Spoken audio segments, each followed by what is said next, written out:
بسم اللہ الرحمن الرحیم۔ السلام علیکم۔ امیر تیمور تاریخ کا آخری بڑا فاتح تھا۔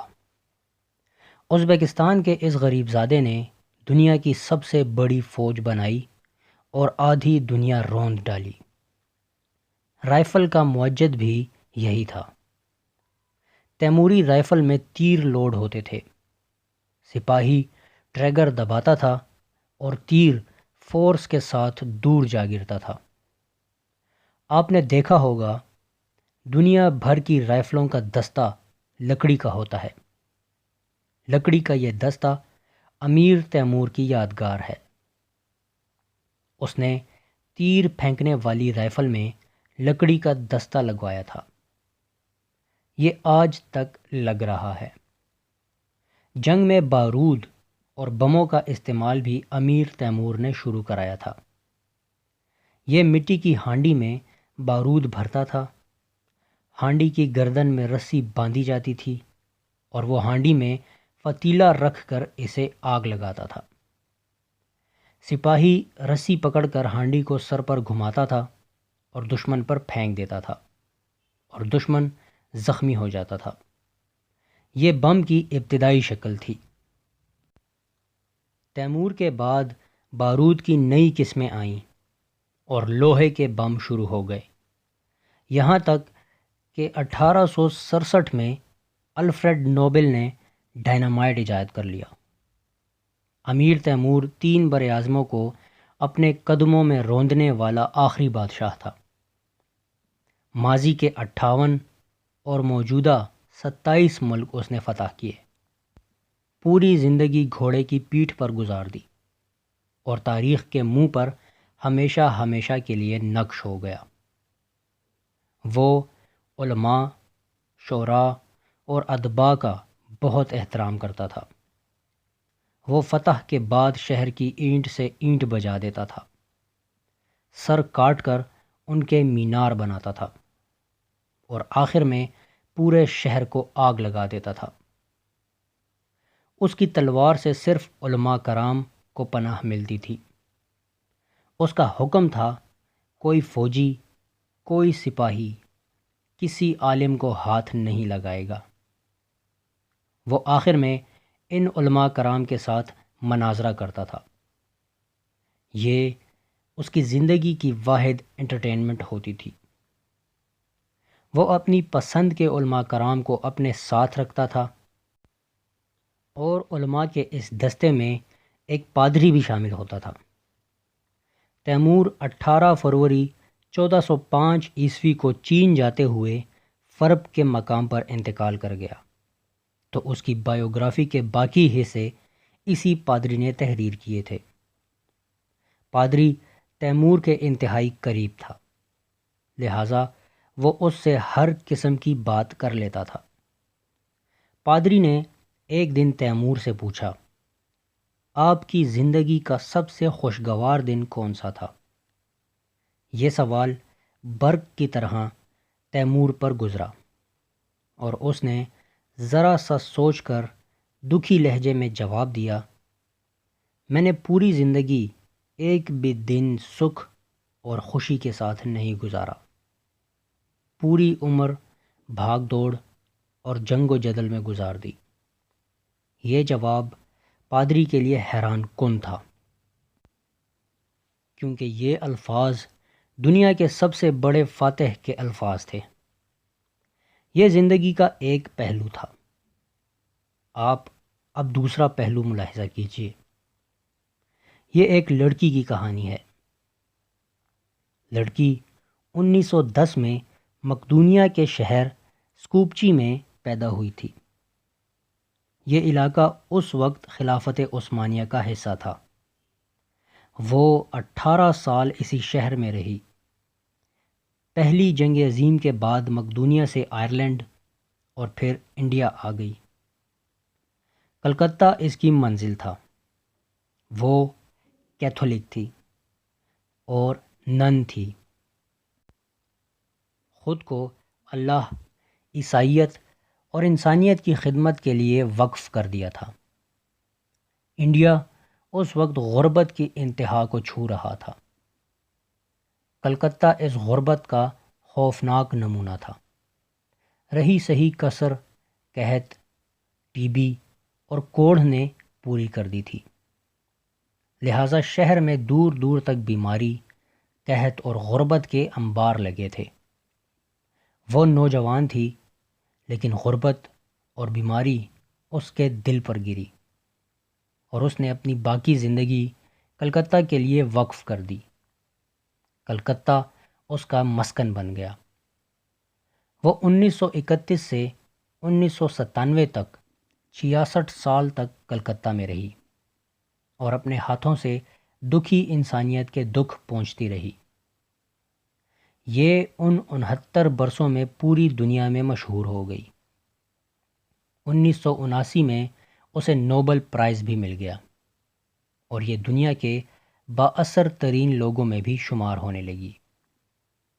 یہ 87 سال کی عمر میں 5 ستمبر 1997 کو کلکتہ میں آن جہانی ہو گئی اور پوری دنیا میں اس کی موت کا سوگ منایا گیا۔ جی ہاں، آپ نے درست پہچانا، اس کا نام مدر ٹریسا تھا۔ کسی نے 1995 میں اس سے پوچھا تھا، آپ کی زندگی کا دکھی ترین دن کون سا تھا؟ مدر ٹریسا نے مسکرا کر جواب دیا، میں جب بھی لوگوں کو دکھی دیکھتی ہوں تو دکھی ہو جاتی ہوں۔ پوچھنے والے نے پوچھا، لیکن کیا آپ کبھی اپنی وجہ سے بھی دکھی ہوئی ہیں؟ مدر ٹریسا نے تاریخی جواب دیا۔ اس نے کہا، میری عمر اس وقت 85 سال ہے۔ میں اگر اپنی لاشعوری عمر کے پہلے 5 سال نکال دوں تو میں کہہ سکتی ہوں میں نے ہوش و حواس میں 80 سال گزارے ہیں۔ میں نے ان 80 برسوں میں ایک بھی دن ایسا نہیں گزارا جب میں اپنے لیے غمزدہ یا دکھی ہوئی ہوں۔ میں سارا دن گزار کر جب بستر پر لیٹتی ہوں تو شکر ادا کرتے کرتے سو جاتی ہوں اور صبح خوشی خوشی اٹھتی ہوں۔ دکھ کیا ہوتا ہے میں ذاتی زندگی میں اس سے کبھی روشناس نہیں ہوئی۔ آپ امیر تیمور اور مدر ٹریسا کا فرق دیکھیے۔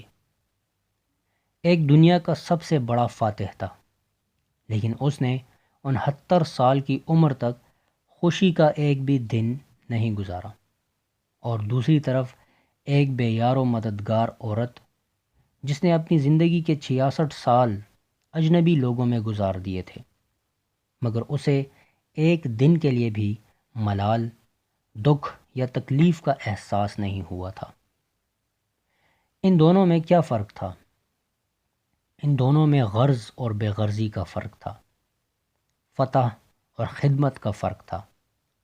امیر تیمور غرض کی تلوار سے دنیا فتح کرتا رہا، وہ لوگوں کے سر اتارتا رہا، جبکہ مدر ٹریسا بے غرضی سے دکھی انسانیت کے زخموں پر مرہم رکھتی رہی۔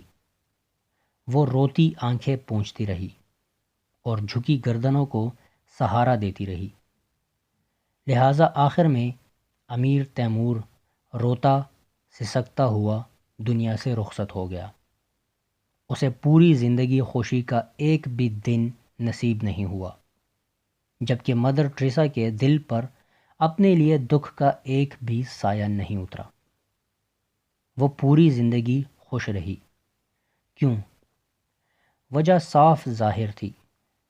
مدر ٹریسا نے پوری زندگی خدمت میں گزار دی، جبکہ امیر تیمور پوری زندگی دنیا فتح کرتا رہا۔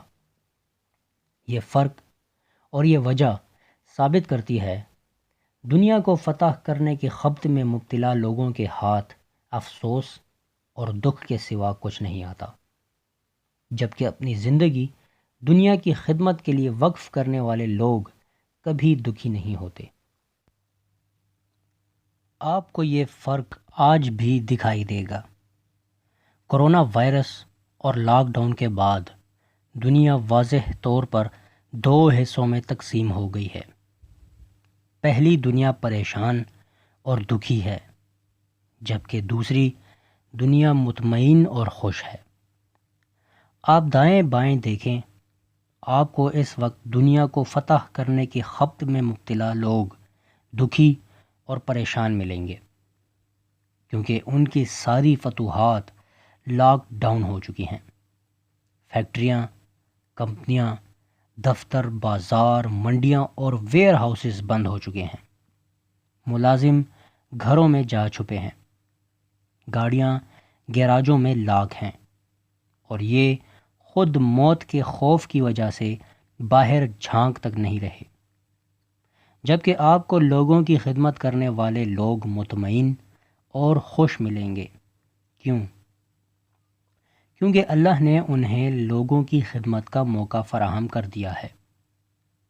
یہ لوگوں کے لیے راشن جمع کر رہے ہیں، اور یہ راشن گھر گھر پہنچا رہے ہیں۔ میری کوارنٹائن میں روزانہ درجنوں لوگوں سے بات ہوتی ہے۔ آپ یقین کریں، مجھے آواز سے اندازہ ہو جاتا ہے دوسری طرف امیر تیمور ہے یا مدر ٹریسا۔ دونوں کی آواز اور جذبات میں زمین آسمان کا فرق ہوتا ہے۔ امیر تیمور پوچھتے ہیں، یہ کورونا کب تک چلے گا؟ ہمارا کیا بنے گا؟ مارکیٹ کب کھلے گی؟ اور ہماری نوکریوں اور بزنسز کا کیا بنے گا؟ جبکہ مدر ٹریسا جیسے لوگ کہتے ہیں، چودھری صاحب، ہم نے یہ کر لیا ہے، ہم یہ کرنا چاہتے ہیں، کیا آپ ہماری کچھ مدد کر سکتے ہیں؟ دونوں کے لہجے اور آواز کی انرجی مختلف ہوتی ہے۔ یہ ہماری زندگی کا پہلا خوفناک عالمی بحران ہے۔ ہمیں اس میں وہ تمام تجربات ہوئے ہیں جن سے ہماری سینئر نسلیں محروم تھیں۔ مثلاً ہمیں پتہ چلا محلات، رقبے، فیکٹریاں، گاڑیاں، ملازم اور بینک بیلنس، یہ تمام چیزیں بے معنی ہیں، اور زندگی وہ ہے جو ہم نے گزار لی۔ دولت وہ ہے جسے ہم نے انجوائے کر لیا۔ گاڑیاں وہ ہیں جو ہم نے چلا لیں، اور کھانا اور پینا وہ ہے جو ہم نے پی لیا اور کھا لیا، اور بس۔ آپ دائیں بائیں دیکھ لیں، آپ کو امیر اور غریب دونوں بے بس اور بے یار و مددگار نظر آئیں گے۔ آپ کو محسوس ہوگا ہم قبر جیسی زندگی گزار رہے ہیں۔ ہمارے عزیز رشتہ دار اور بچے بچیاں ہمارے سامنے گھوم پھر رہے ہوتے ہیں، لیکن ہم ان سے گلے نہیں مل سکتے۔ ہم کہیں آ سکتے ہیں اور نہ جا سکتے ہیں، اور نہ ہی کوئی ہم سے ملنے آ سکتا ہے۔ محل ہیں، گاڑیاں ہیں یا بینک بیلنس ہے، یہ سب بیکار ہیں۔ لیکن بیکاری کے اس موسم میں بھی دوسروں کی خدمت کرنے والے لوگ خوش ہیں۔ یہ اس وقت بھی نیکیاں سمیٹ رہے ہیں اور خوشیاں بانٹ رہے ہیں۔ لہٰذا میرا مشورہ ہے، کورونا جب ختم ہو جائے اور ہم جب قرنطینہ سے باہر آ جائیں تو پھر دنیا فتح کرنا بند کر کے دل فتح کرنا شروع کر دیں، کیونکہ دلوں کو قرار بہرحال اسی سے ملتا ہے۔ کامیاب بہرحال مدر ٹریسا جیسے لوگ ہی ہوتے ہیں۔ امیر تیمور بیچارے قبر جیسی زندگی گزار کر قبر میں جا سوتے ہیں، اور بس۔